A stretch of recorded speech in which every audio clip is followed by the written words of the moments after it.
so cute. And I don't have to pay for this. Sleigh bells ringing, diamonds bling. This is Santa. In the house. Favorite season. Let them sit under your arm as well.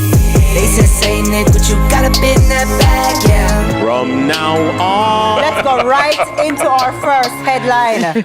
They say Nick, but you got a bit in that bag, yeah. With the lights up, 'tis the season. Going to a break. Hey, you know all the people in your business. You should take advantage of CVM TV's unbeatable small business advertising package. Trust me. And get your goods and services in front of your customers today. For $150,000, you get a high-quality professional commercial. Plus 20 prime-time commercial spots. That's massive exposure at a fraction of the cost. Including on the #1 morning show in Jamaica, Sunrise. So don't wait.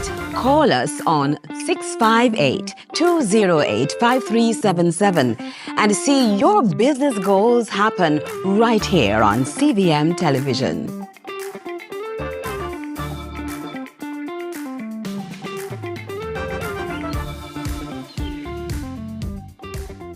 What would you do if a date asked you how much you weigh? Leave. Slap him. Cuss him. It was going so well until... Ask him how much his mama weighs. Oh, we talking about weight, huh? Well, how much your mama weigh? All new Family Feud. You ain't got to worry about how much I weigh. You won't be feeling nothing over here.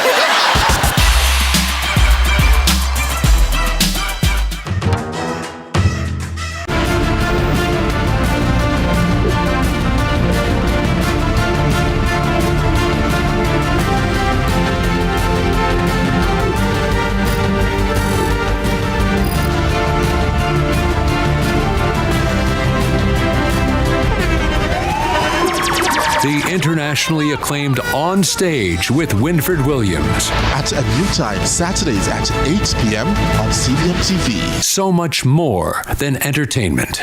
Where the difference is made. Where titles are decided. Where respect is earned. Excel here and you could go down in history. It's the final third. CVM TV's weekly JPL preview show every Sunday, starting 30 minutes before our live broadcast. Get insight, analysis, and hear from your favorite players weekly, just before we bring you our feature broadcast for the day. Move from defense to attack and join us in the final third. This and every Sunday until the end of the JPL season.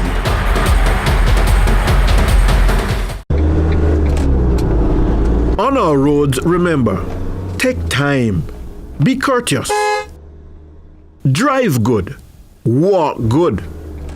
Don't drink alcohol and drive. Don't drive tired or sleepy.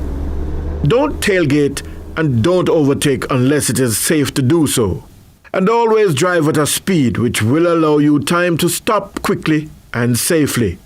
Let's keep it safe on our roads.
It's Friday, December 27, 2024. We do apologize for the late start, but this is CVM News at noon. How are you?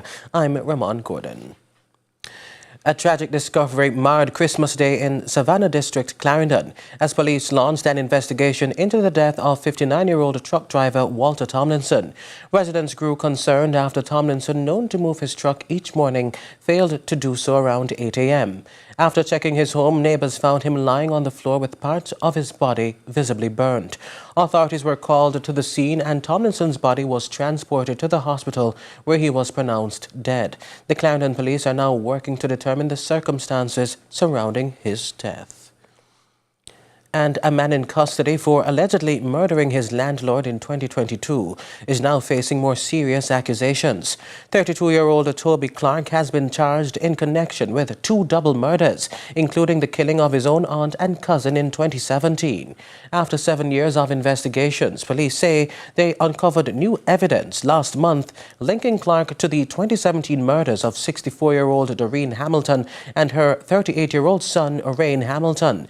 The victims were found shot to death in their home in Mandeville. Clark is also accused of orchestrating a deadly bar attack in July 2024 while already in custody. That shooting left 2 people dead, including a businesswoman, and injured a third. Investigators believe Clark contracted others to carry out the killings.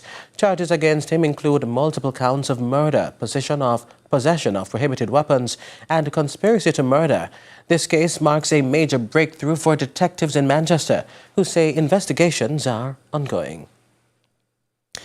And the man who escaped police custody last month is back behind bars and is now facing additional charges. 31-year-old O'Shane Chin Chin Scott was recaptured during a police raid on Christmas Eve. Scott had been attending court on November 29 when he reportedly assaulted a female officer and fled. The officer sustained injury and had to be hospitalized. Police caught up with Scott walking along a road in Frontier District. He now faces charges of escaping custody and assault on top of previous charges, including attempted rape and unlawful wounding. Scott is set to face court soon as investigations continue. The Kingston and St. Andrew Municipal Corporation, KSAMC, is clarifying its statement on Tuesday regarding Jatden's application for building and planning permission at 18.5 Lyndhurst Road. Initial reports stated that on October 17, 2023, the breach of the approved plans, which was officially documented in the file, the council has since clarified that the report should read on October 17, 2023, the discrepancy of the plans was officially documented in the file. The matter remains under investigation by the Integrity Commission, with no further comments from Mayor Andrew Swaby. A decision on the application is still pending. Vice Chairman of the National Road Safety Council, Dr. Lucian Jones, has welcomed the introduction of a rural school bus system. He believes improved public transportation, particularly for youngsters, could play a significant role in reducing road fatalities across Jamaica. In road safety, what is known as the safe systems approach is what drives us. Safe roads, safe road users, safe speeds, safe vehicles, and an efficient post-crash system. So when you talk about children and a school bus system, what you're really trying to do is 2 things. One is to decrease the number of people who are traveling individually in cars and to put more people in buses and children. And the worldwide experience is very clear. To the extent that you can increase public transportation, to that extent, you can decrease the number of people who are dying on our roads. But in terms of road safety, we can manage better when you have less cars or vehicles on our roads.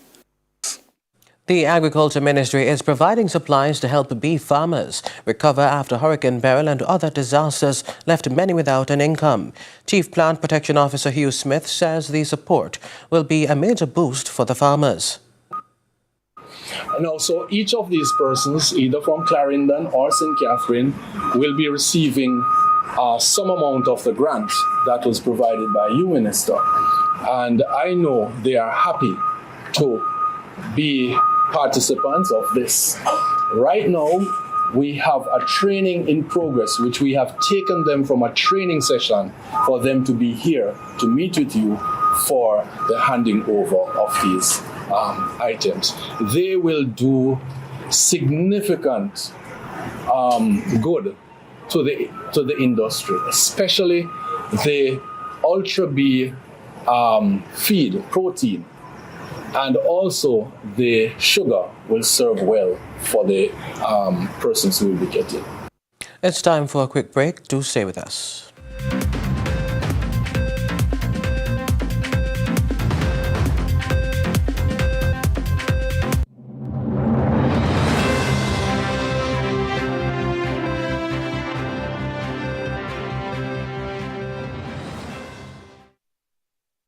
Are you confident that you are the legal owner of your property? Take action to secure your property ownership. Get a registered certificate of title and become the legal owner of your property. To register your property and obtain a certificate of title, you will need to provide a tax registration number (TRN), a valid government-issued identification, a survey diagram, documentation to prove ownership, up-to-date property tax certificate, the names, addresses, and occupations of 2 neighbors over the age of 50 who are not family members and can give a declaration on your behalf, proof that you have been in open, undisturbed, and undisputed possession of the property for 12 years or more. For further information on registering your property and obtaining a certificate of title, contact the National Land Agency at 876-750-5263 or 876-946-5263. Email asknla@nla.gov.jm or message us at WhatsApp at 876-418-5089. The National Land Agency. One agency, one goal to serve you better.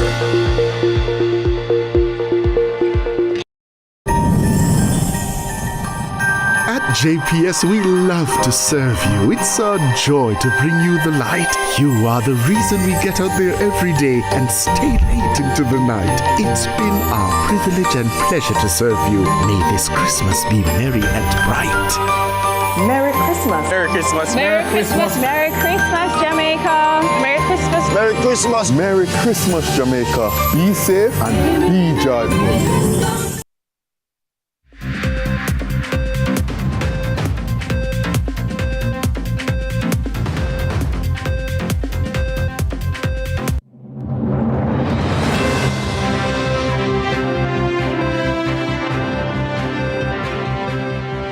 Welcome back. It's time for our discussion segment. The festive season is often seen as a time of joy and togetherness, but for many it can heighten feelings of isolation, sadness, and despair. Joining us today to offer expert insights are mental health professionals Dr. Donovan Thompson, founder of Chosen Life International, and Dr. Jordan Eaton from St. Catherine Health Services. They'll share advice to help those who may need it most this season. Gentlemen, good evening. Or good afternoon, rather. Good afternoon. Yes. Good afternoon to you. Dr. Thomas, let's start with you. Why do the holidays often bring about heightened feelings of sadness for some people? You know, there are several reasons why the holiday could bring heightened feelings of sadness. For one, these are times when people reflect on the loss of loved ones. So it's a time when people will grieve the loss of loved ones. We hear many people saying, "Oh, it's the first Christmas that I am not having my family with me." Then there are also other issues like just unrealistic expectations, financial challenges, just the stress associated with the season, trying to keep up with the Joneses. Sometimes there are family conflicts that could trigger major challenges during this time. And other times there may be some who feel lonely. Those who have lost loved ones are those who are just alone, without family members, without friends, single people, etc. May really just feel a sense of overwhelming loneliness. And there are other times when there may be just seasonal affective disorder, a time of just sadness, especially in the north where it's colder, where the days are shorter. During winter time, that sometimes bring on a seasonal disorder I see. of depression. Well, So those are some of the reasons. Well, thank you for that. Dr. Eaton, what are the most common mental health challenges people face during this time of year? I think Dr. Thomas had mentioned one of them earlier. So you can have the myriad. You can start with something as simple as holiday blues, like postpartum blues or pregnancy blues, which is not a clinical diagnosis, but a constellation of symptoms. So you will see like the change in your sleep, the change in your appetite, the feeling of tiredness, low energy. So you can have minor symptoms, and you can have, as Dr. Thomas had alluded to, depressive disorders, and one of them being seasonal affective disorder, where it has to do with the change in the number of hours of light that we get per day, which influences vitamin D. But you can also have other mental health conditions, schizophrenia, bipolar, schizoaffective disorder. Basically, any underlying mental health condition can have worsening of the symptoms during the holiday seasons for a host of factors. Like there's... Sorry, go ahead. No, forgive me. No, carry on your thought. Right. So there are a host of factors. So, for example, excessive alcohol and substance use can precipitate these episodes, or a concept called hypercohabitation, where we're forced into extended periods of socialization with whether family, friends, co-workers that we're not used to being social with, that actually causes stress and strain, and that can precipitate some of these symptoms. Dr. Thomas, what practical steps can individuals take to manage the feelings of loneliness and sadness during the holidays? Don't wait to be invited out. Invite somebody. Nice. Be very deliberate about engaging. Get involved with community activities. Be involved in church. Be a part of planning with people to engage during these times. And I want to say, get enough rest and deal with enough self-care that you are in the better mental space to be able to just cope with the adjustment of the season. And don't try and keep up with the Joneses. Just take it at your own pace, relax, and connect with the people that you know are not going to be stressful, or that are going to cause you more stress. Just spend more time with those people that you enjoy rather than just want to just hang out with anybody. Well, Dr. Eaton, the holidays often highlight strained family relationships. So if it's your family the source of your chagrin, how can individuals cope or even work towards reconciliation during this time? Okay, give me the hard question. There is no easy answer to this question, because hypercohabitation and hypersocialization is a phenomenon that we have to deal with. Sometimes it can be as simple as setting boundaries, which we as a collective are not good at. Saying things like, okay, guys, we are going to have Christmas together, and these are the things that we can talk about. We're not going to talk about politics. We're not going to talk about religion. We're just going to enjoy spending time together. The wherewithal to look at people and say, no, I am uncomfortable discussing this, or I am uncomfortable being in this space or around these people. I may come for a period of time, but I choose, or I have the right to remove myself from the situation if I feel uncomfortable, and respectfully but firmly communicating that this is a boundary. I am uncomfortable with you broaching this boundary, and if you continue, there can be consequences. Very well. So that's one of the things. Also, limit your alcohol intake, just as a general rule. Drink in moderation, because alcohol can decrease our inhibitions, increase the irritability, and it can also increase the level of depressive symptoms that someone can be having. Got it. Doc, how can someone recognize when their feelings have escalated to a point where they may need professional help? Let's start with you, Dr. Eaton, and then we'll hear from Dr. Thomas. Well, for us in mental health, one of the hallmarks that we look for is decline in your social, occupational, interpersonal, intrapersonal function. Basically, if you think that something is wrong, you are the authority on your lived experience. So you know something doesn't sit well. So it is perfectly reasonable to reach out. Sometimes what may happen is that we think we're okay and we're putting on the facade of being okay, but someone else notices. And you get little comments like, are you sure you're okay? You don't look well rested. And it's an opportunity to explore and delve into and say, okay, maybe someone is seeing something that I am not seeing because it's my blind spot. And this is something that I could possibly explore. Or if you're having frank, overt symptoms, thoughts of self-harm, thoughts of harming others, any altered sensations or perceptions, so you're hearing voices that are not there, or you're having these exceptional, exquisite feelings that feel real for you, but when you explore them, there's no basis or reality to it, what we call